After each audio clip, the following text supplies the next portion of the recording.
耶，蹦，哎，可以这样子玩的吗？哎，做错，哎呀！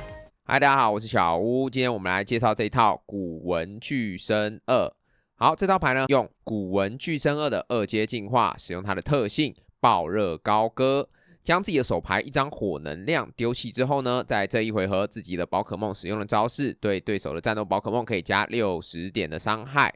那我们废话不多说，直接进行实战。好，那我们进入实战画面。那这副牌呢，我认为先攻后攻都可以。先攻的主要目标呢，我们就专注在能够尽快的在第2回合的时候做出2阶宝可梦，像是大比鸟或者是古文具身2阶。然后是借由猫头夜莺的配合，可以尽快的从牌库找出 Trainer 训练家卡，让自己的运作可以更快的进行。那如果是后攻呢？后攻的目标呢，我们就是借由火焰鸟或者是含球包、旋转骆驼母来进行第一次的攻击或者是干扰。那我这次示范的呢，刚好是火焰鸟起战，然后后攻，对手刚好是赛富豪。好，那这边呢，我们都可以看到对手进行了铺场的动作。但是这边呢，我觉得他很奇怪的部分是，他在看到我台面上是火焰鸟的时候，他居然还执意的要叫出，先叫出盖诺塞克特，我觉得这有点太急了。但是他很顺，对。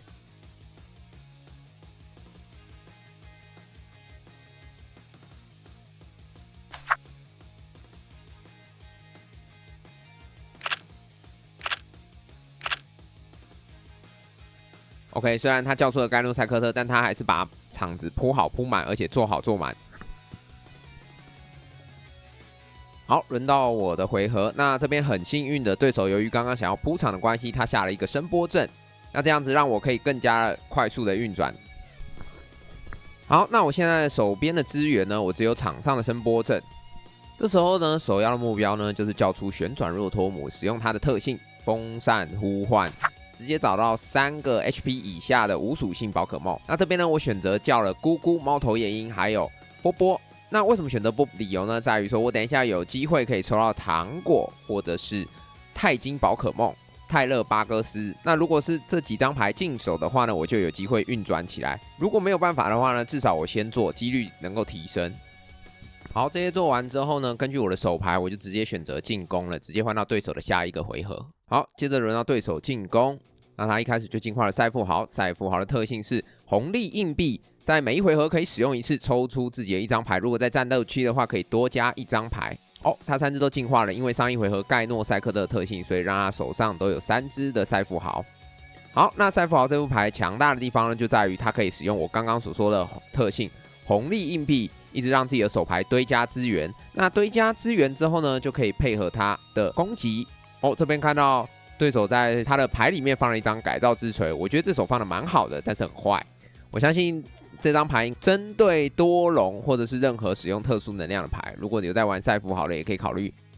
应该说，如果你的环境有很多特殊能量的话，可以考虑投入1张。好，那这边对手呢，利用派帕找寻巢穴球之后，叫出了一个极致机。极致机的特性扭转乾坤，在对手的上一个回合，若自己的宝可梦昏厥了，可以使用1次从牌库里面抽出3张，然后再配合我刚刚说的赛富豪的红利硬币，也是造成让自己的手牌能够堆积大量的资源，达成进攻目的的一个非常强势的牌组。好，那这边对手已经选择进攻了，在他抽完所有的牌之后，使用掏金槽将自己手牌任意数量的能量卡丢弃之后，造成张数的乘以50。这边轮到我的第2回合，一开始呢，我一定要叫出钛金。那就像我说的，前面呢，你只要铺好场，如果手牌有进1张任何能够让你运作的牌的话，有机会动起来。刚刚的2奖之中，我得到了巢穴球。那巢穴球的话，就会配合叫出泰勒巴戈斯，搭上猫头夜莺这个特性，搜寻宝石。在自己的回合中，这张牌进化之后，如果场上自己有钛金宝可梦的话，可以使用1次，最多抓出2张的训练家卡牌。那在使用猫头夜莺的特性之后呢，我选择抓了糖果跟布宫印章这2张牌。在干扰对方手牌之后呢，我可以使用大比鸟的特性因素搜索。在布宫印章完之后呢，我可以选择1张我想要的牌，不仅达到干扰对手的效果，也可以让自己的手上进自己想要的牌。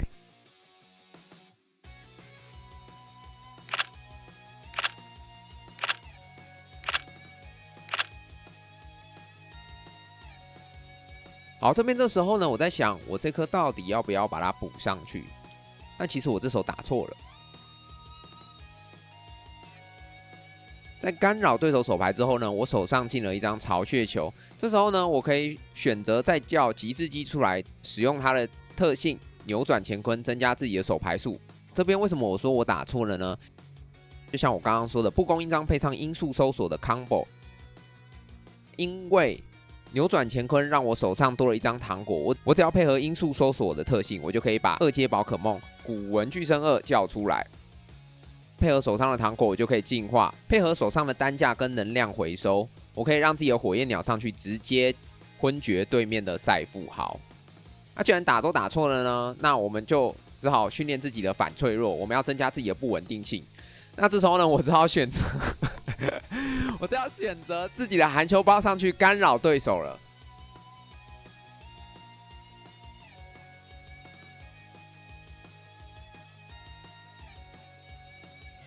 好，这边呢，虽然我前面打错了，但我在使用莉莉艾完之后呢，进了一手高级球，所以我选择先让之前的基础宝可梦进化成1阶，可以防止对手等一下直接使用老大把我的呆火蛾直接抓出去昏厥，到时候我的伤害可能会不足。而这时候我做2只呢，即便他用老大把我昏厥，其中1只呆火蛾的话呢，我也可以靠着神奇糖果直接跳到2阶进化。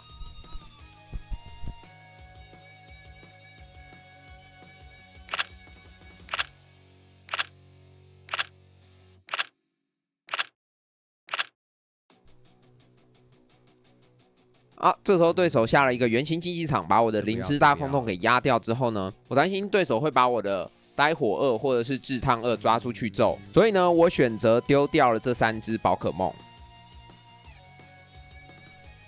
那你看到这时候他丢出了老大，那我想的没有错。他如果斩呆火蛾或者是呆火2或者是，但是没想到呢，他居然抓我的姑姑，这是我没想到的。OK。这时候我以为他推了太阳岩上来，结果居然没有。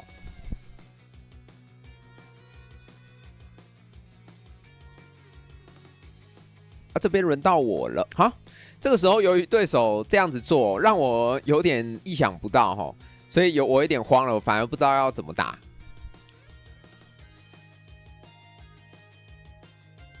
那这边呢，你可以看到哦，我原本想说要进化之后呢，抓钛金球，使用钛金球跟糖果直接把基础的呆火2直接跳到古文巨声2，没想到呢，就像我刚刚说的，搜寻宝石，大家一定要记得，我非常的不熟悉，每次都会忘自己的场上有钛金宝可梦，自己的场上有钛金宝可梦，来跟着我念一遍，自己的场上有钛金宝可梦。好，没关系，我们要增加自己的反脆弱，我们要拥抱不稳定的因素。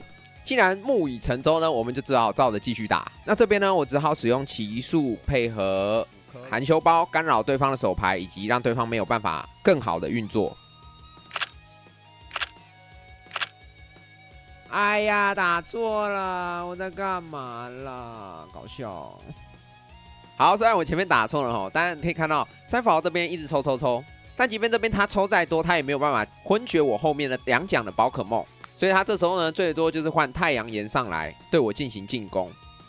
但是这时候呢，他换太阳岩上来进攻的时候，我就知道他完蛋了。我如果能够昏厥掉他这个太阳岩的情况下，基本上他是已经没有救了。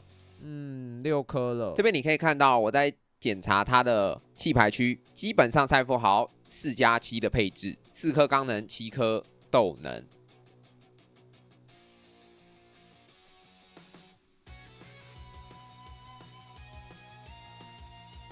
我进化，在我确认对方没有办法昏厥我后排的2奖的情况下呢，我只要含羞包上去继续锁他的道具，以及配合古文巨声2的爆热高歌，我可以对对方的太阳岩以及月岩造成140的伤害。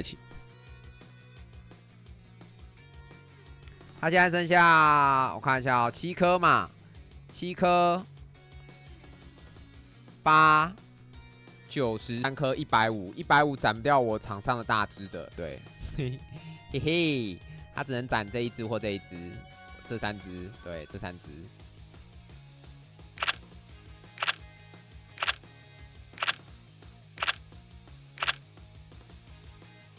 好，你可以看到他已经不得已了哦，他只能使用老大来拖延，看看有没有机会可以拖延我的回合，让含羞包没有办法上去锁他的道具。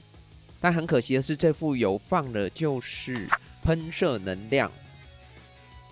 喷射能量就是为了这时候防止被对面换位之后拖延。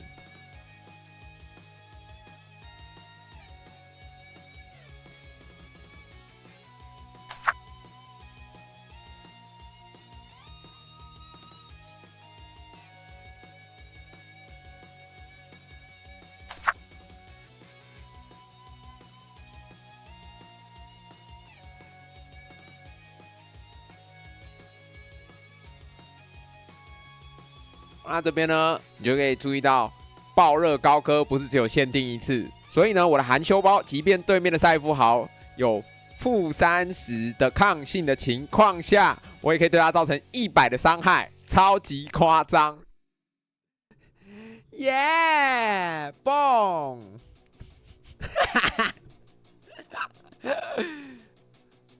可以这样子玩的吗？哎！怎么会有一个花包打130呐？怎么会有一个含羞包打130？好可怕哦！对方这时候不得已只好再掏出第3张老大，他已经是没有办法中的没有办法了哦。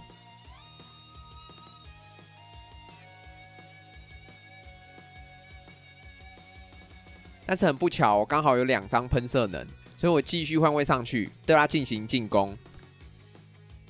基本上对方已经是没有辙了齁。在他7牌区有7张斗能加场上有1颗钢能的情况下，他只剩下3颗钢能。150的情况下，他对后面2奖1张都斩不掉。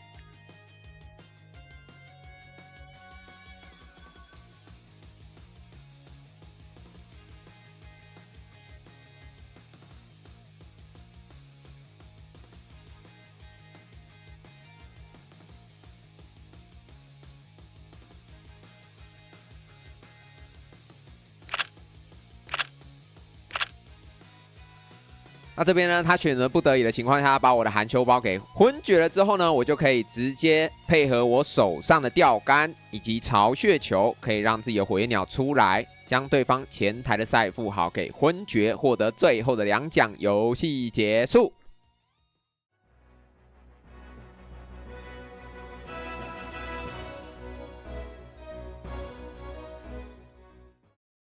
好，快速讲解一下这副牌。由于我们走的是猫头夜鹰轴的关系，所以很多的 trainer 你都可以考虑投入1张就好。像我这边的话呢，只投入1张梅洛可。梅洛可呢，在配合爆热高歌的丢牌特性之后呢，以及上一回合的气绝，你可以快速的进行下一回合的打手准备，甚至1回合之中就可以直接让泰勒巴克斯进行进攻。那奇数跟豆子的部分呢，就是各投入1张，当然你也可以自行调整。而今天上市的玉竹100。里面的宝可平板你也可以投入2张左右，主要的考量呢在于说，如果我的大比鸟做不出来的情况下，你可以借由宝可平板将猫头夜鹰拉出来，快速的进行宝石搜索的特性。记得场上要有带进宝可梦。好，以上就是这副牌大致上的运作流程。但是影片的节奏也有稍微的调整一下，不知道大家看了觉得如何？如果喜欢的话呢，按赞、订阅、分享、开启小铃铛。那我是小屋，我们下组牌见，拜拜。